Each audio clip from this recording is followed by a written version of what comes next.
আসসালামু আলাইকুম বন্ধুরা, সবাই কেমন আছেন? আশা করি সবাই ভালো আছেন। তো আমি আজকে আপনাদের সাথে একটি ভিডিও শেয়ার করতে চাই। সেই ভিডিওটা হলো আমি আরও যখন ফার্স্ট একটা ভিডিও বানাইছিলাম, তখন এই ঘরটাকে নিয়ে আমি একটা ভিডিও বানাইছিলাম। তখন বেশি রাত ছিল বিধায় আমি তেমন আপনাদেরকে দেখাইতে পারি নাই কতটুকু ক্লিয়ারভাবে। এটা হলো সেই ঘর যেটা হইলো আমাদের ইউনুস নবী ছিল, যিনাকে নাকি মাছে গিলে ফেলছিল। গিলে ফেলার পরে মাছে বমি করার যখন ওনার মাছের পেট থেকে যখন বাড়ি করে ফেলছিল মাছ, তখন ওনাকে একটা পাথর উপরে রাখা হয়েছিল।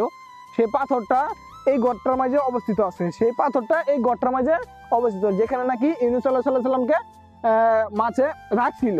সেই পাথরটা এই গড়টার মাঝে অবস্থিত আছে। তো আসেন আপনাদেরকে আরো সামনে নিয়ে দেখাই। তো এটা হলো সেই ঘরটা। এখন আগে খোলা ছিল, সবাই দেখতে পারতো, পাথরটার মাঝে সবাই হাত দিতে পারতো। তো এখন সেই অবস্থাটা নাই, এখন বন্ধ করে দিচ্ছে। অনেক মানুষ আসে সাগর পাড়ে দেখতে, তো এখন আর সেই দরজাটা খোলা নাই। তো সেই জন্য আপনাদেরকে দেখাইতে পারতাছিলাম না যে পাথরটা আসলে কিরকম কি আসে বিষয়। আগে ছিল, এখন বিলে যাওয়া যায় না, এখন বন্ধ করে দিছে। তো এই এই ছিল আজকে আপনাদের সাথে ভিডিওটা শেয়ার করলাম। তো জানাবেন কতটুকু ভালো লাগলো, কতটুকু আপনাদের পছন্দ হলো। আল্লাহ হাফেজ।